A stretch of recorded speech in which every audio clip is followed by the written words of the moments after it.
Society संचलित Ratnatraya English medium school व junior college Mandve. आज दशलक्षण पर्वाचा 9वा दिवस। उत्तम आकिंचन्य।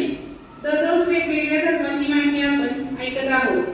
आज मी तुम्हाला दशधर्मातला 9वा धर्म उत्तम आकिंचन्य धर्म याची माहिती सांगणार आहे। आकिंचन्याचा अर्थ माझं काहीही नाही। माझं काहीही नाही। घरदार, धनदौलत, बंधू किंवा शरीर सुद्धा माझे नाही। संपूर्ण परिग्रहाचा त्याग करून स्वतःच्या आत्म्यामध्ये रमणे म्हणजे आकिंचन्य। आत्म्यामध्ये उत्पन्न राग, द्वेषाचा त्याग करणे म्हणजे आकिंचन्य होय। आत्म्याचे स्वतःचे गुण वगळता या जगात त्याचे इतर कोणतेही वस्त्र नाही। या दृष्टिकोनातून आत्मा आकिंचन्य आहे। आकिंचन्य म्हणजे आत्म्याचे निर्मल स्वरूप। सर्व झगडे हे बाह्य पदार्थांना आपले मानण्यामुळे होतात आणि या गुणतेला परिग्रह म्हणतात। म्हणजे काय तर बघा, आता आपण म्हणतो हे माझे, हे तुझे, ह्यात माझा वाटा आहे, हे एवढं माझे, तर याच्यामुळे काय होतं, आपल्यात क्लेश निर्माण होतो, म्हणजेच काय भांडण होतात।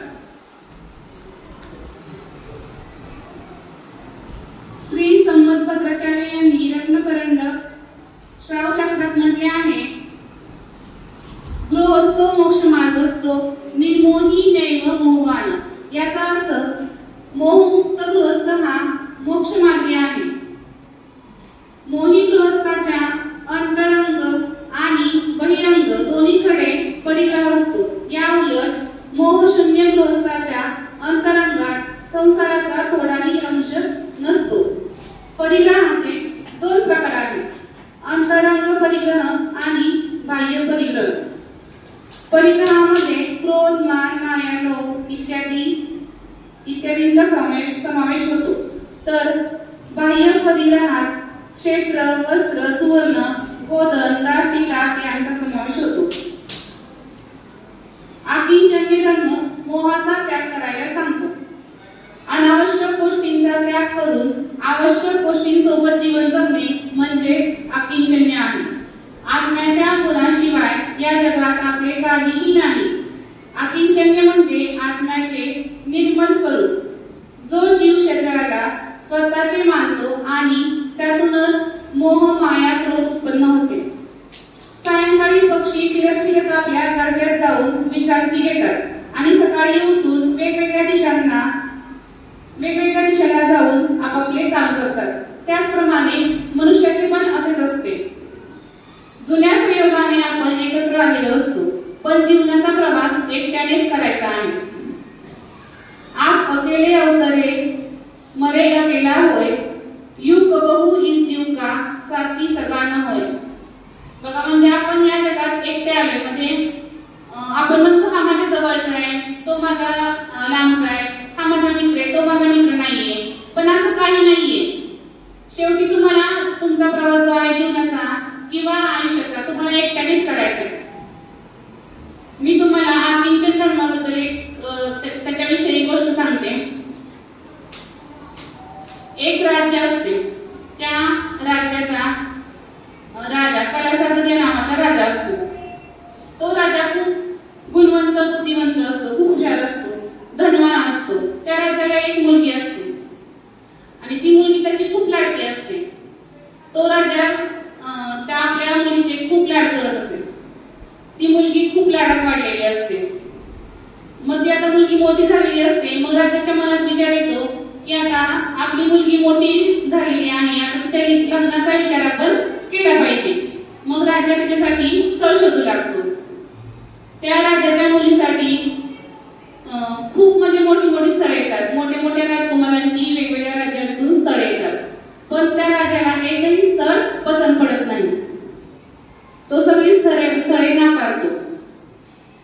राजाच्या दरबारात बागेत काम करणारा एक माळी असतो। त्या माळ्याला राजा बोलावून घेतो आणि त्याला विचारतो, हे बघ, तू माझ्या मुलीशी लग्न करतोस का? मग त्यावर तो माळी म्हणतो, नाही राजा, मी तुमच्या मुलीशी लग्न करू शकत नाही। मग राजा विचारतो, का नाही म्हणतो? मग त्यावर माळी म्हणतो, राजन, तुम्ही कुठे आणि मी कुठे? तुम्ही खूप असं महान आहात, तुमच्याकडे पैसा आहे, माझ्याकडे पैसा नाहीये, मी गरीब आहे खूप, माझ्याकडे पैसा नाहीये, अर्थ नाहीये. राजा म्हणतो नाही, मला माझ्या मुलीचे लग्न तुझ्याशीच लावायचे आहे. मग त्यावर तो माळी तयार होतो. मग राजा लग्नाची तारीख निवडतो आणि एके दिवशी त्याचे लग्न, त्याच्या मुलीचे लग्न तो धुमधडाक्यात लावून देतो. मग लग्न झाल्यानंतर त्याची मुलगी सासरी जाते आणि सासरी गेल्यानंतर बघते तर काय, घरात गेल्यानंतर तिला दिसते एका खोलीमध्ये त्या माळ्याने खूप अन्नाचा साठा करून ठेवलेला असतो. मग तो साठा बघून ती म्हणते, त्या माळ्याला म्हणते, या जगात असे बरेच अजून माणसं आहेत की ज्यांना एक वेळ जर पुरेसं अन्न खायला मिळत नाही किंवा एक वेळ ते उपाशी झोपतात. मग आपण एवढे अन्न साठवून का ठेवायचे?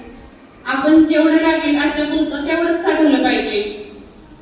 मग त्या माळ्याला त्या मुलीचे विचार खूप आवडतात. मग त्या दिवसापासून तो पण जेवढं अन्न लागेल त्या दिवसाचं तेवढंच कमवायचा किंवा तेवढंच बनवायला लागला आणि दोघं पण सुखाने संसार करू लागले. या गोष्टीतून आपल्याला काय भेटतं, काय तात्पर्य येतं?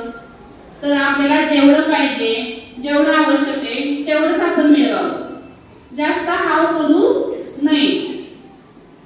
अजून एक गोष्ट सांगते तुम्हाला मी.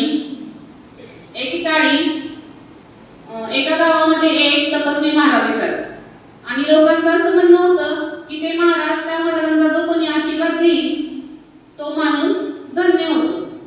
मग तिथून एक गृहस्थ चाललेले असतात आणि ते गृहस्थ त्या महाराजांकडे जातात आणि त्यांना महाराजांना म्हणतात, महाराज मला आशीर्वाद द्या. मग महाराज त्याला जवळ आल्यानंतर डोक्यावर हात ठेवतात आणि त्याला आशीर्वाद देतात, तू चांगला मनुष्य बन, तू चांगला मनुष्य बन.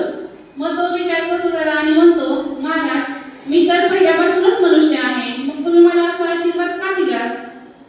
मग त्यावर ते महाराज म्हणतात, जसं मुंगी आपल्याला पाहिजे तेवढंच अन्न त्याचा साठा करते, तसं तू काय करतोस, तू तुझ्या गरजेपेक्षा जास्त अन्नाचा साठा करतोस. तुला पाहिजे त्याच्यापेक्षा जास्त साठा करतो, म्हणजे प्रत्येक गोष्टीचा तुझ्या आयुष्याला पुरेल एवढं तू मिळवण्याच्या मागे लागला आहेस.